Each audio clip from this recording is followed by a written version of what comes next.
Player.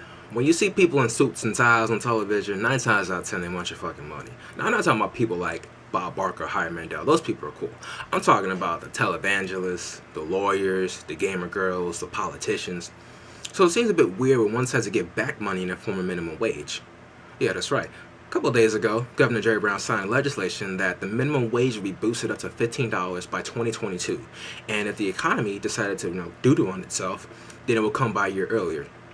And before anybody starts, getting turned up and everything, this only applies to people in California, the state of California, to be more specific. So if you're freezing your ass off, in your fucking Timbs in one state and you're fighting off bears in another state with little to zero Mexican food, sorry, brother, this shit ain't for you, baby.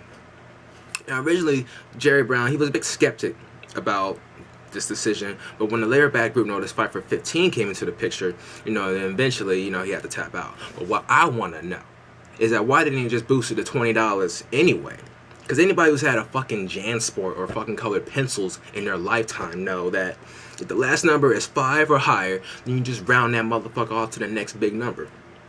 For example, if it's 15, look at the 5, you realize it's 5 or more, just boost it up to 20. Because you know what that sounds better than the 5 for 15? The takedown for 20, alright? You're welcome. And this is the part where, everyone that's taken an economics class asks, well, what about inflation? What about the people losing their jobs? What about the value of the dollar? Now, inflation, most likely I see that continuing to exist. The prices are going to increase as the years go by. And the value of the dollar, when you kind of think about it, it's pretty expensive in Cali. So it may not sound as sexy as I'm trying to portray to you guys. According to the Washington Post, article's going to be in the description. They took a look at most of the states, and by most of them all, of course, and they said that if they increased their minimum wage by $1 or $2, then they have the same purchasing power that they do in California, even though that their minimum wage is lower.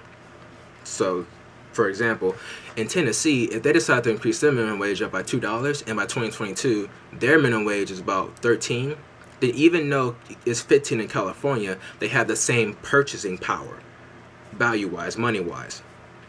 But no more jobs. No more jobs, y'all. People losing their jobs. People using their jobs by day. Maybe not, according to the Sacramento Bee anyway. They said that claim is more iffy, 50-50, based on the fact that there's more factors to be put into that equation besides, increased minimum wage. And in the article, I also explained that in Seattle, it was kind of 50-50. So from the window that they were increasing minimum wage, it was going up and then down, up and down the unemployment percentage rate, of course. But in California, when it came to the window that they showed, the unemployment rate percentage did nothing but drop. So from the window of $8 an hour to $10 an hour, the unemployment percentage did nothing but drop. So most likely, if we just, we just keep on trucking, just keep cruising, we'll be all right. And then there's the people, who are talking about, well, $15 an hour flipping burgers and shit. That's easy as fuck, cuz, for $15 an hour, I better get more than just one tartar sauce. My burger better be face up when I open it, when I open the wrapper. Player. If it's 2022, if it's the next decade, and you still ordering at McDonald's, still ordering at Carl Jr., still ordering at Burger King, if you're still trying to scrap with the managers over some tartar sauce, some sweet and sour packets, if you're still trying to get Monopoly stickers and trying to win a damn Camaro off of a large orange drink, maybe you the problem, baby. Maybe you the problem. Like the food service and quality is going to get better over the years. It could be 2022, and I fucking guarantee you fucking parrot food will look and smell better and taste better than those damn McNuggets. But then on the other hand, I do agree that if anybody's working 8 hours or more, then they don't deserve to be living in poverty.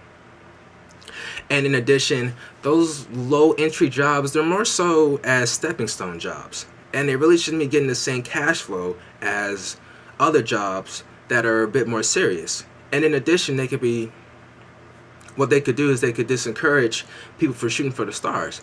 I mean, why try to shoot for that goal of, building dildos for $20 an hour starting off at 20 when you just settle, installing plastic pussy hairs for 15? And that's about all the time they're giving me, guys. Don't settle for mediocrity, y'all. Shoot for the stars. Shout outs to DJ Cannon, Illzone, Wiz IE, and I'll talk to you guys soon. Peace.